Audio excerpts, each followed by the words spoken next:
एक और क्वेश्चन करके दिखाता हूं based on provision for depreciation. ध्यान से देखेंगे, पहला क्वेश्चन है आपका। तो क्या है ये?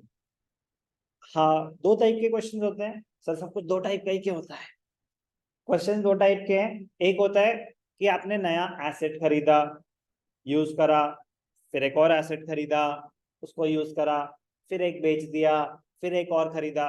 नॉर्मल सिनेरियो यही चलता आ रहा है। और एक होता है कि एग्जिस्टिंग बिजनेस है।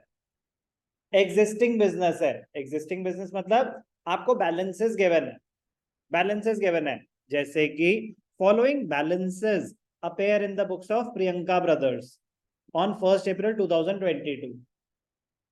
Machinery account, provision for depreciation account, following balances appear का मतलब एग्जिस्टिंग बिजनेस है, कोई नया एसेट नहीं खरीदा, पहले से एसेट भी पड़ा हुआ है, उस पर आज तक कुछ डेप्रिसिएशन भी चार्ज हो चुकी है। पहला सवाल, मशीनरी अकाउंट का जो बैलेंस है 20 लाख, ये मशीनरी अकाउंट ओरिजिनल कॉस्ट है या डेप्रिशिएटेड वैल्यू है? Are you sure? 100%? सही जवाब। क्या है ये? Original cost. क्या है ये? Original cost. So when provision for depreciation account is being maintained, जब आपको प्रोविजन फॉर डेप्रिसिएशन का बैलेंस दे रखा है, इसका मतलब provision for depreciation account is being maintained, asset is shown at its original cost. तो ये जो इंफॉर्मेशन है ये कहना चाहती है कि हमारे पास जो एसेट पड़ा है वो 20 लाख का इन टोटल हमने खरीदा था, और उस पे आज तक 8 लाख की डेप्रिसिएशन चार्ज हो चुकी है। ये इंफॉर्मेशन है। कोई डाउट? इतना अंडरस्टैंड कर पा रहे हैं? कोई डाउट कुलदीप अभी तक? आगे की कहानी। On 1st April 2022 they decided to sell a machine for rupees 5 lakh। A machine मतलब इसमें से 20 लाख के तो आपके पास टोटल है, उसमें से एक मशीन हम बेच रहे हैं कितने की? 5 लाख। तो 5 लाख उस मशीन का परचेज प्राइस है या सेल प्राइस? सेल प्राइस है। ये 5 लाख क्या है? Sale value. This machine was purchased for rupees 750 on 1st April 2019। Prepare machinery account and provision for depreciation account for the year ended 23, assuming that depreciation का rate है 10%, method है straight line method। अब ध्यान से देखना sir, 2019 में खरीदी थी, हमें पास तो 2022 का बैलेंस है, सिर्फ एक साल का अकाउंट बनाना है। इसमें दिमाग लगता है वर्किंग नोट में, वो भी थोड़ा सा। वो कह रहा है आपके पास कितने की मशीन पड़ी है? टोटल 20 लाख। तो चलो वर्किंग नोट बनाना सिखाता हूं। पर्पस क्या है? कैलकुलेशन ऑफ प्रॉफिट और loss on sale of machinery. Machinery है ना? मशीनरी। अब ध्यान से देखना, आपकी मशीनरी है कितने की? 20 लाख। यस और नो? ये क्या है उसकी? Original cost. इस 20 लाख में से, ध्यान से देखना, ये वर्किंग नोट बनाना सीख गए, प्रोविजन फॉर डेप्रिसिएशन की कैलकुलेशन खत्म। बहुत इजी है ये भी। बेचा, रिमेनिंग। एक पार्ट बेचा, वो आपने कितने का खरीदा था? 7,50,000। क्वेश्चन ही बता रहा है हमें। It was purchase for 7,50,000 on 1st April 19। कब खरीदा था? 1st April 19। यस और नो? तो रिमेनिंग कितना हो गया? 12,50,000। क्या बेच रहे हैं हम रिमेनिंग पार्ट? नहीं। वो कब खरीदा था उससे मुझे कोई लेना देना नहीं है, क्योंकि जो बेच रहे हैं उस पे मुझे आज तक की डेप्रिसिएशन निकालनी है। तो मैंने कब खरीदा था? 1st April 19। तो उसकी डेप्रिसिएशन कैलकुलेट करते हैं। तो डेप्रिसिएशन क्या रही होगी उसकी आज तक? अक्यूमुलेटेड डेप्रिसिएशन पहला साल क्या रहेगा? 1920 पूरा, 1st April है, फिर 2021, फिर 21-22। हमारी कहानी कहां से शुरू हो रही है? 1st April 22। उसके आगे की डेप्रिसिएशन तो अभी चार्ज होगी, बट उससे पहले की तो इसमें इंक्लूडेड है सारी। डेप्रिसिएशन पुरानी चार्ज हुई है कि नहीं हुई है? चार्ज तो हो चुकी है। एसेट में से रिड्यूस नहीं हुई है, चार्ज तो हो चुकी है। यस और नो? एसेट में से रिड्यूस नहीं हुई है, तो एसेट में से रिड्यूस आपको करनी है। कह रहे बट हुई कितनी है? कह रहे अभी कैलकुलेट कर लेते हैं। क्या है रेट ऑफ डेप्रिसिएशन? 10%। तो कितना हो जाएगा? 75,000। 75,000। 75,000 स्ट्रेट लाइन मेथड है ना? तो कितनी डेप्रिसिएशन चार्ज हुई होगी? 2,25,000। यस और नो? तो बुक वैल्यू ऑन 1 अप्रैल 22 क्या रही होगी? Original cost minus accumulated depreciation. Original cost क्या थी? 7,50,000। अक्यूमुलेटेड डेप्रिसिएशन कितनी है? 225। तो बैलेंस क्या आया? 525। यस और नो? यस और नो? कोई डाउट? क्या है ये? बुक वैल्यू कब की? On 1 April 22। सेल वैल्यू बेचा कितने का? 5 लाख। प्रॉफिट है या लॉस है? Calculation done. 25,000 का लॉस है। अब ज्यादा काम की बात, प्रेजेंटेशन। अब ध्यान से देखना, दो सेपरेट अकाउंट्स बन रहे हैं। कैलकुलेशन हमारी हो चुकी है, अब प्रेजेंटेशन पे आते हैं।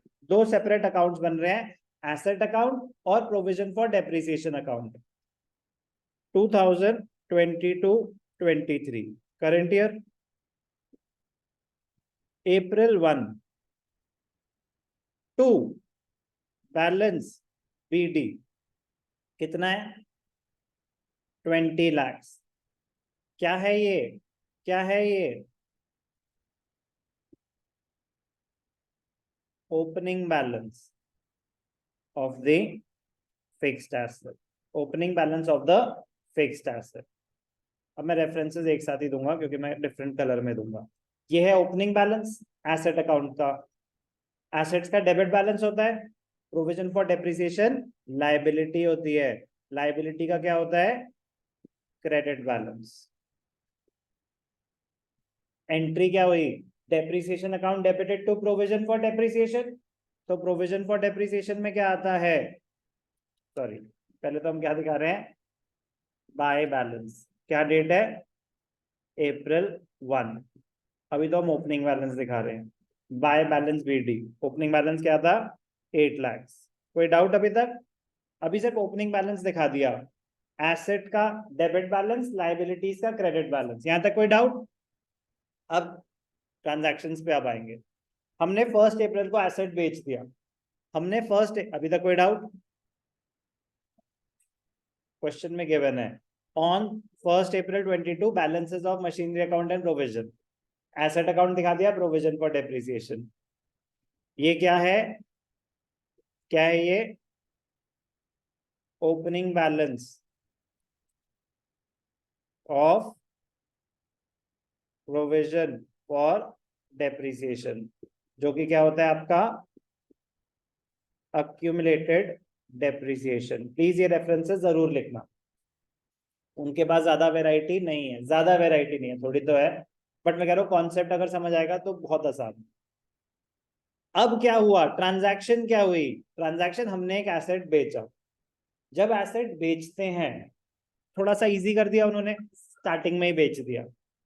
थोड़ा ज्यादा एक्स्ट्रा दिमाग लगेगा, साल के बीच में बेचेंगे, एडिशनल डेप्रिसिएशन कैलकुलेट होगी, बट उन्होंने कहा कि रुको पहले कॉन्सेप्ट तो समझ लो, तो स्टार्टिंग में ही बेच दिया। तो स्टार्टिंग में बेच दिया, तो सबसे मजेदार बात क्या होगी? जो एसेट बेच रहे हैं उस पे आज तक की डेप्रिसिएशन कैलकुलेट होगी। कह रहा हो गई जी। कितनी है उस पे आज तक की डेप्रिसिएशन? 2,25,000। कह रहा बताओ क्या करना है इसका? बताओ क्या करना है इसका? क्या करना है इसका? एसेट में से डिडक्ट करनी है ये वैल्यू, क्योंकि हमने एसेट को बेचना है 1 अप्रैल 22 को, तो ये एसेट में से रिड्यूस करनी है। So at the time of sale of the asset इसकी जर्नल एंट्री होती है provision for depreciation account debited to asset account machinery account. कितनी आई? 225,000, 2,25,000। क्लियर? एंट्री क्या हुई? Provision for depreciation to asset, तो ये एंट्री यहां ट्रांसफर हो रही है April 1। क्या गया यहाँ पे? By provision for depreciation. कितना? 2,25,000। कोई भी डाउट? कोई भी डाउट? समझ आ रहा है क्या हो रहा है? अब क्या हमने क्या ये 225 क्या है? accumulated depreciation। तो क्या करते हैं? annual depreciation will be deducted from the asset only at the time of the sale of the asset। तो सेल एसेट बेचना है, तो एसेट बेचने से पहले क्या एंट्री पास होती है? Provision for depreciation to asset account. ये किस चीज की एंट्री है? जो एसेट आप बेच रहे हो उस पे आज तक कितनी डेप्रिसिएशन लगी। तो ये दोनों अकाउंट्स बन रहे हैं ना, तो प्रोविजन फॉर डेप्रिसिएशन डेबिट हो जाएगा, प्रोविजन फॉर डेप्रिसिएशन डेबिट हो जाएगा, एसेट अकाउंट क्रेडिट हो जाएगा। एक ही तो एंट्री है। क्लियर? क्लियर? अब एसेट बेच रहे हैं, कितने का बेच रहे हैं? वो प्रेजेंटेशन सेम है। एसेट अकाउंट में क्रेडिट साइड पे क्या लिखते हैं? By bank account. क्या दिखाते हैं? Sale value 5 lakh. फिर क्या हुआ? लॉस हुआ, by profit and loss account. कितना लॉस हुआ? 25,000। यस और नो? यस और नो? तो ये आपके 8 लाख का हिसाब किताब हो गया। कितना बैलेंस बच गया? और तो कुछ नहीं खरीदा बेचा, तो कितना बच? ये क्या 750 का हिसाब किताब हो गया? सॉरी, 750 का हमें बेचा ना हमने। 750 का एसेट था, 225 उस पर डेप्रिसिएशन थी, 5 लाख का हमने बेचा था, 25 का लॉस, तो ये 750 का हिसाब किताब हो गया। एंड में कितना एसेट बच गया? 12,50,000। Asset account will be shown at its original cost. Asset जो बच गया उसकी करंट ईयर की डेप्रिसिएशन चार्ज होगी कि नहीं होगी? करंट ईयर जो एसेट बेच दिया वो तो बेच दिया, जो बच गया उसकी करंट ईयर की डेप्रिसिएशन चार्ज होगी कि नहीं होगी? होगी कि नहीं होगी? बिल्कुल होगी। एसेट में से डिडक्ट नहीं होगी। डेप्रिसिएशन तो चार्ज होगी, डेप्रिसिएशन एसेट तो यूज हो रहा है, डेप्रिसिएशन तो चार्ज होगी। उसकी जर्नल एंट्री क्या होती है? नालायक। डेप्रिसिएशन चार्ज करने की एंट्री क्या होगी? एनुअल डेप्रिसिएशन जो दिखानी है, जो रिमेनिंग एसेट है, उसकी जर्नल एंट्री क्या होगी? कोमा में चले गए? Correct. Depreciation account debited to provision for depreciation. तो प्रोविजन फॉर डेप्रिसिएशन में कहाँ आएगी? क्रेडिट साइड पे, बाय डेप्रिसिएशन। कैलकुलेट कैसे होगी? रिमेनिंग एसेट कितना है? 1250 का 10%, 125। कुछ कहना चाहते हैं? क्लोज कर देंगे बस। March 31 to balance carried out. जब साल शुरू हुआ तो 8 लाख की अक्यूमुलेटेड डेप्रिसिएशन थी, इस साल 125 और हो गई, तो 925 होनी चाहिए। कह रहे एक एसेट बेच दिया, उसकी 225 थी, कह रहे वो माइनस कर दो। कितनी बच गई? 7 लाख। कितनी बच गई? 7 लाख। तो क्या निकला? 920, मतलब 7 लाख आ गए तो टोटल ही है। ओके, तो रेफरेंसेस कुछ मैं आपको दे चुका हूं, बाकी आप दे देता हूं। ये क्या है? Opening balance of the asset. ये क्या है? Closing balance of fixed asset. ये क्या है? Opening balance of accumulated depreciation. और ये क्या है? Closing balance of accumulated depreciation. कोई डाउट? अब ध्यान से देखना मजेदार पॉइंट्स। ये क्या है? Current year depreciation, current year depreciation on remaining asset. Okay, ये क्या है? Accumulated depreciation. तो आपको ये सब भी समझ आना चाहिए कि ये है क्या। याद करने की बेवकूफी मत करना, समझना। ये 100% क्लास 12th में यूज होगा, 100%। accumulated depreciation on the asset being sold। जो एसेट आप बेच रहे हो उस पे आज तक की डेप्रिसिएशन। मुझे यहाँ पे दोबारा लिखने की जरूरत तो नहीं है, वही एंट्री यहाँ ट्रांसफर हुई है। ये क्या है? Sale value. ये क्या है? प्रॉफिट और loss on sale of machinery. Okay, सारी रेफरेंसेस आ गई। नीटली लिखना, रेफरेंसेस जरूर लिखना, आपकी अंडरस्टैंडिंग क्लियर हो जाएगी। बस आपकी अंडरस्टैंडिंग के लिए है, जब आप आगे क्वेश्चन सॉल्व करेंगे वहां मत ये सब लिखना, क्योंकि ये फिक्स्ड है। ओपनिंग बैलेंस यहीं आएगा, क्लोजिंग बैलेंस यहीं आएगा, credit side of asset account पे उस पे आज तक की डेप्रिसिएशन ही आएगी, सेल वैल्यू ही आएगी। लॉस है तो क्रेडिट साइड पे, प्रॉफिट है तो एसेट के डेबिट साइड पे। प्रोविजन फॉर डेप्रिसिएशन में सिर्फ ये 4 एंट्रीज हो सकती हैं, कोई 5वीं एंट्री नहीं हो सकती। मतलब 5वीं इन द सेंस की opening balance, closing balance, depreciation for the current year. अगर आपने कोई एसेट साल के बीच में बेचा होता तो एडिशनल डेप्रिसिएशन होती, बट वो भी यही एंट्री होती, डेप्रिसिएशन टू प्रोविजन। और जो एसेट बेच रहे हैं उसकी होती है provision for depreciation to asset. Exam में आया तो खुशी की बात होगी, क्योंकि सिर्फ वही कर पाएगा जिसको कॉन्सेप्ट आता है, और ये नॉर्मल क्वेश्चन से कम टाइम लेता है, दिमाग ज्यादा लगता है, टाइम कम लेता है, क्योंकि नॉर्मली 1 साल का ही होता है, क्योंकि 2 अकाउंट करना है तो 1 साल का ही। कैलकुलेशन नीटली करनी आनी चाहिए, कैलकुलेशन नीटली करनी आनी चाहिए। आराम से करेंगे, आराम से करेंगे, ध्यान से कॉपी करेंगे। क्वेश्चन 15, क्वेश्चन 14 इसी का भाई है, क्वेश्चन 14 इसी का भाई है, बट पहले इसको समझ लेंगे फिर 14 अपने आप करेंगे।